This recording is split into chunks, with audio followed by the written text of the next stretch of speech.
Bonjour à tous, du coup cette petite vidéo est la première d'une petite série traitant de régression linéaire et en particulier de la méthode des moindres carrés. Donc voilà, je vais vous proposer pour l'instant une vidéo qui va faire un petit topo récapitulatif de ce qu'est la régression linéaire, à peu près ce qu'il faut retenir, et donc je me suis basée à la fois sur le cours polycopié que vous avez, et également sur mes connaissances, sur ce que je connais des régressions linéaires. Afin de vous expliquer un petit peu tout ça, il y a des endroits que je vais plus détailler que le poly, d'autres que je vais peut-être pas forcément parler. Donc je pense que cette petite vidéo, elle est plutôt complémentaire à ce que vous avez fait en cours, et je pense pas qu'il y aura non plus beaucoup de redites. Voilà, donc aujourd'hui ça va être juste le topo et ensuite je vous ferai une petite vidéo avec résolution de quelques exercices et si le temps le permet, j'essaierai de faire une dernière vidéo avec des exemples sur le logiciel R. Et donc c'est parti. Alors tout d'abord, quel est le but d'une régression linéaire? Donc je vous ai fait le petit topo, bon, version manuscrite, et on va regarder ça ensemble. Donc le but d'une régression linéaire, c'est de rechercher une relation qui lie deux ou plusieurs variables en général. Nous, dans notre cas, on va s'intéresser qu'à deux variables à chaque fois. Et donc les domaines concernés sont, voilà, j'en ai cité quelques-uns, il y en a bien d'autres. Physique, chimie, astronomie, biologie, médecine, géographie, économie. Alors, ça c'est vraiment le truc de base. Ensuite, comment on parle de régression linéaire, d'où est-ce que ça vient, comment on met ça en place. Et donc la motivation et l'introduction à cette notion, c'est la suivante. Enfin, je vous propose un exemple qui est le suivant. Donc en fait, on s'intéresse à deux variables que l'on appelle x et y. C'est pas forcément des variables aléatoires. Par exemple, x, ça peut représenter la taille d'un individu et y son poids. Et donc le but, c'est qu'on aimerait savoir comment y varie en fonction de x. Donc pour cela, je vous ai proposé un petit tableau récapitulatif. Je suis en train de voir, on voit pas mon curseur. Ah si, c'est bon. Pardon. Voilà, on le voyait pas. Donc je vous fais le petit exemple avec la taille et le poids. Donc par exemple ici, on réalise l'expérience. Alors je vais zoomer pour que on voit bien sur la petite vidéo. Hein. C'est un peu du direct. Hop, voilà. Ici on voit bien.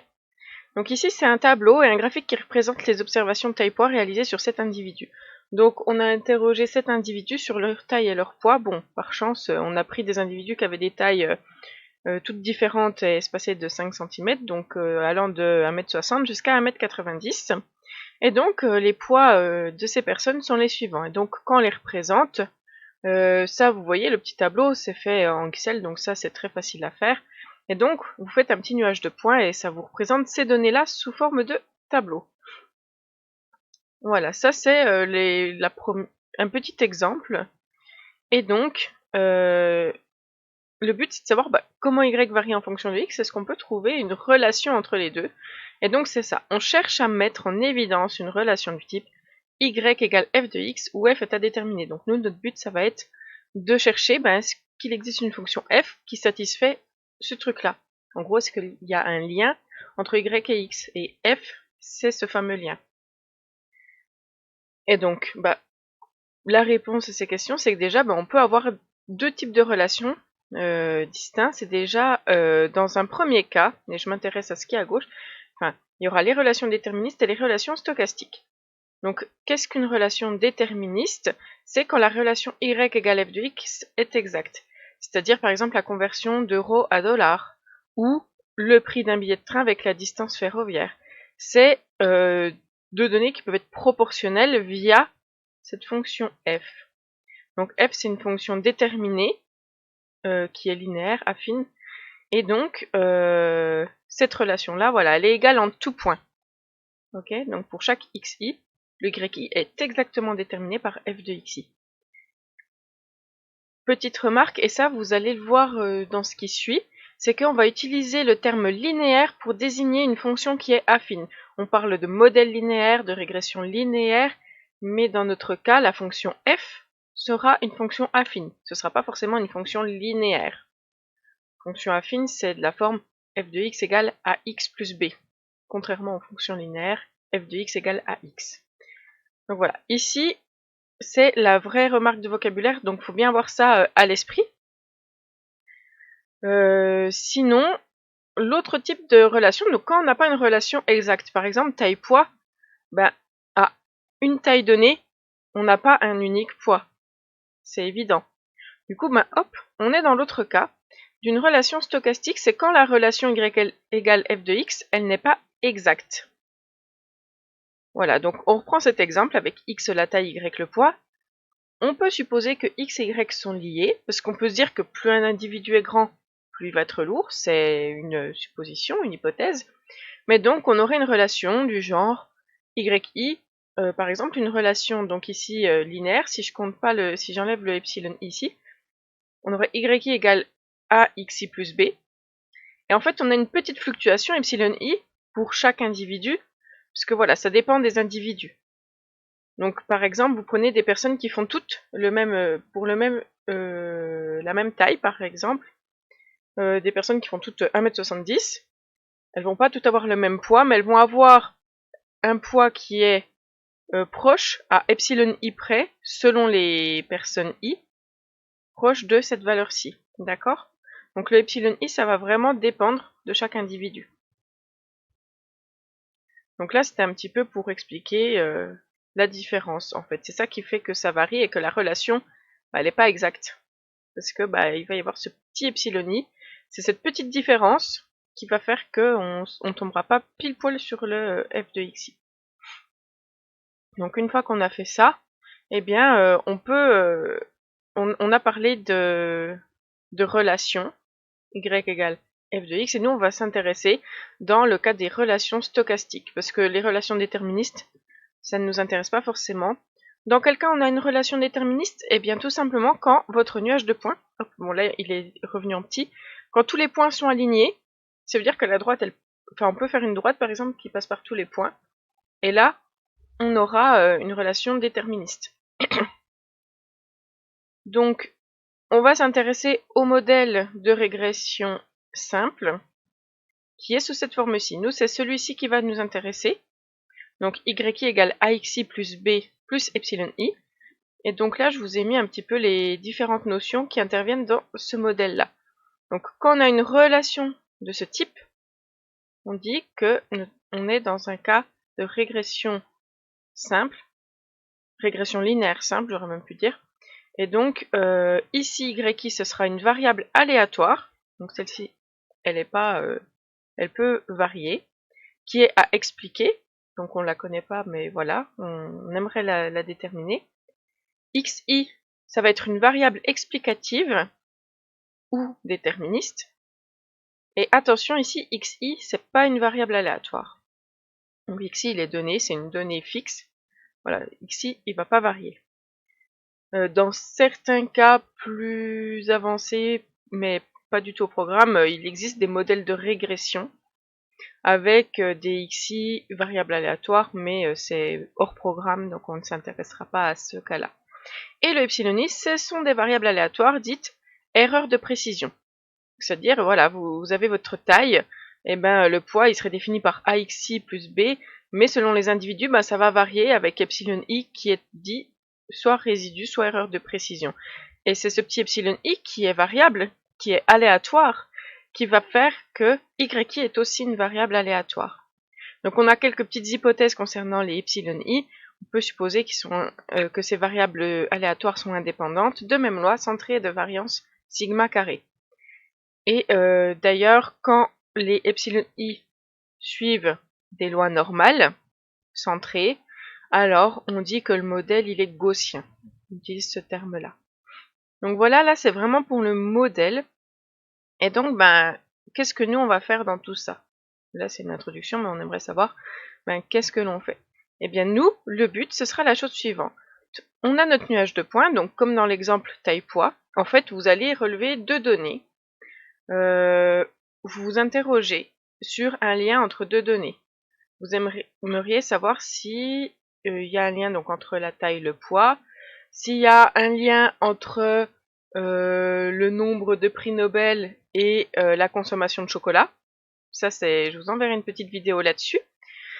On aimerait savoir s'il y a un lien entre, je sais, bah ça, ce sera peut-être dans un exemple qu'on détaillera. Mais en exemple, on peut se demander si la consommation de bière et le nombre de licences sportives d'une région sont liés. Voilà, des petits exemples comme ça. Vous cherchez deux caractères, vous voulez savoir s'ils sont liés d'une manière ou d'une autre. Du coup, vous relevez pour chaque individu, ici sa taille et son poids, ou vous relevez vos données qui correspondent à xi, yi, et donc ça vous donne un petit point. Et donc là, vous faites toutes vos données, vous les mettez dans un graphique, et donc vous obtenez un nuage de points. Et donc notre objectif à nous, c'est de prédire ce qui peut se passer. On aimerait bien se dire, là, on n'a fait que des données sur un échantillon, mais on aimerait bien savoir ce qui se passe pour toute une population, par exemple. Et donc, pour savoir prédire un petit peu tout ça, l'idée, c'est de chercher une droite qui va passer le plus proche de tous les points. Donc ça, c'est ce qu'on appelle notre droite de la régression linéaire. Mais voilà, on va essayer de trouver la droite d'une part qui est le plus proche de tous les points, et comme ça on se dit je prendrai n'importe quel x, le f de x qui est sur la droite, ça me donnera à peu près une estimation, on pourra prédire à peu près ce qui se passe pour un xi particulier, pour un x particulier. Donc voilà, l'idée c'est vraiment de chercher la droite qui passe au plus près de tous les points. Et donc comment faire pour faire ceci? On va utiliser une méthode qui s'appelle la méthode des moindres carrés. En quoi ça consiste? Donc je vous ai fait le petit dessin ici.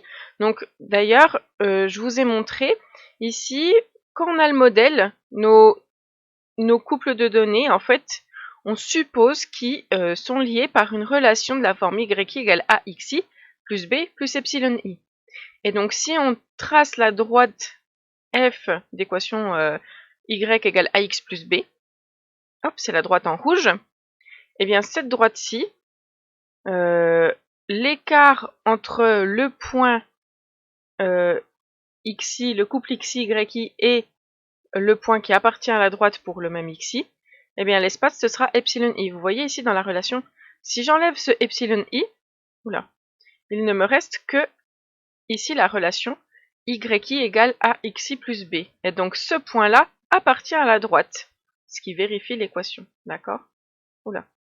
Pardon, j'ai cliquer à côté.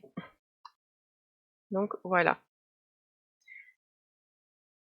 L'idée, ça va être de minimiser. Alors on aimerait bien que tous les petits epsilon i ils soient le plus petit possible pour que, on a dit notre droite elle doit passer au plus proche des points. Donc l'idée c'est d'avoir les epsilon i le plus petit possible. Sauf que pour chaque epsilon i, ça pourrait donner des conditions différentes à chaque fois. Ce serait un petit peu difficile à gérer, mais donc une idée, une méthode, ça va être de rendre le plus petit possible la somme des distances au carré verticales en chaque point. C'est-à-dire donc la distance verticale en chaque point, c'est le epsilon i. Et donc ce epsilon i, on le prend au carré pour pas qu'il soit, vous voyez, si le point il est au-dessus ou en dessous, on peut avoir un plus ou moins epsilon i. Donc on prend au carré, comme ça on enlève le problème du signe. Et si on arrive, et comme ça quand on a la somme, une somme de nombres au carré, chaque nombre est au carré. Et si vous avez une somme de nombres au carré qui est proche de 0, ça veut dire que tous les nombres, vu qu'ils sont tous positifs, ils sont tous proches de 0, puisqu'ils ne peuvent pas se compenser à cause des signes négatifs. Donc c'est pour ça qu'on regarde la somme des nombres au carré. Donc comme ça, l'idée, ça va être d'obtenir des epsilon i qui sont tous petits.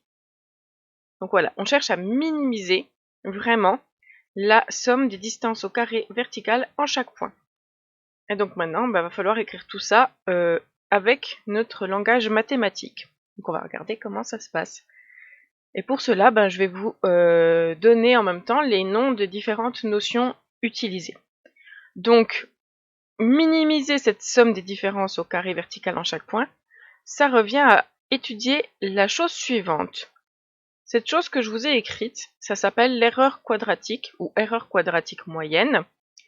Ici, vous voyez, c'est la différence entre yi et yi chapeau. C'est quoi yi chapeau? Y chapeau, c'est axi plus b. Donc c'est le yi qui correspond. Donc vous prenez un xi, par exemple celui-ci. Vous savez que son yi associé, c'est la petite croix bleue ici. mais le point qui est sur la droite rouge d'abscisse xi, eh bien il a comme image yi chapeau, c'est axi plus b. Donc ici on fait la différence entre yi et yi chapeau, c'est-à-dire cette petite longueur epsilon i au carré, et donc on fait la moyenne ici. C'est pour ça que je l'appelle erreur quadratique moyenne, c'est parce qu'il y a le 1 sur n. Sinon, sans le 1 sur n, on peut le faire aussi sans le 1 sur n, hein, mais c'est juste en termes de nom qu'on lui donne. D'ailleurs, je pense que dans votre poly de cours, vous avez peut-être vu sans le 1 sur n, donc ça ne change pas grand-chose à notre problème. Voilà, donc l'idée, ça va être vraiment de rendre cette quantité la plus petite possible. C'est-à-dire trouver les coefficients a et b, puisque ceux-là sont inconnus, c'est les coefficients de notre droite que l'on cherche, a et b les meilleurs pour que cette valeur-ci, sigma de AB, soit la plus petite possible. Donc voilà, pour que A et B minimisent sigma carré. D'ailleurs, je pense que j'ai oublié un petit carré ici. On va le rajouter tout de suite, comme ça, quitte à faire, on n'oublie pas. Ah, ça lag un petit peu. Super, c'est pas très grave. Je le ferai hors ligne. Voilà. Donc voilà, on a notre objectif. Alors, après une bonne démonstration, on a trouvé une solution. Et si vous êtes intéressé pour savoir comment faire la démonstration, vous pouvez me le demander en message privé ou par mail, il n'y a aucun souci, je pourrai vous fournir ça. Et donc, on a trouvé AN chapeau et BN chapeau. Alors, je ne les appelle pas A et B, parce qu'en fait, A et B ici, ils sont inconnus. Et là, c'est vraiment les solutions. D'accord? C'est comme si vous cherchez x, y solution d'un système et vous dites la solution c'est x0, y0, c'est la solution qui rend le truc le plus petit. Voilà. Ce sont des valeurs particulières. C'est pas vraiment une solution, ce sont des valeurs particulières. Et donc, c'est assez moche ici. Mais au final, on va prendre le temps de décortiquer un petit peu tout ça. Alors, ici, on a différentes notions. On a xn chapeau et yn chapeau, donc j'ai vraiment repris les notations du poly de cours. Donc yn chapeau et xn chapeau, donc xn chapeau c'est 1 sur n somme des xi, yn chapeau c'est 1 sur n somme des yi, ce sont des moyennes empiriques des xi et des yi. Ici, les sigma nx chapeau, c'est la variance empirique des xi. Alors j'ai même noté en avance pour le y, c'est la même chose, avec la variance empirique des yi. Et enfin, ce qui est noté kn xy, c'est la covariance empirique des xi, yi. Donc en pratique, et ça on le verra plus dans les exercices, en gros, le xn, le yn chapeau, ce sont les moyennes que vous avez appris à calculer quand vous étiez au lycée. La variance, c'est pareil. Et la covariance, c'est juste une notion un petit peu plus nouvelle, mais on détaillera tout ça tranquillement dans les exercices. Donc voilà les grosses formules. Et ce qu'il faut comprendre, c'est qu'en calculant ces formules-ci, qui sont déjà utiles de base quand on s'intéresse à des données statistiques, eh bien on va pouvoir évaluer les coefficients, trouver les coefficients A et B, qui vont rendre le sigma carré le plus petit possible. Et donc, notre droite, la droite que j'avais tracée en rouge, son équation c'est y égale an chapeau x plus bn chapeau. Et c'est la droite qui va épouser le mieux le nuage de points, qui va passer le plus proche de chacun des points. Donc c'est la meilleure droite possible. Donc ça c'est vraiment la solution à notre problème. Ok?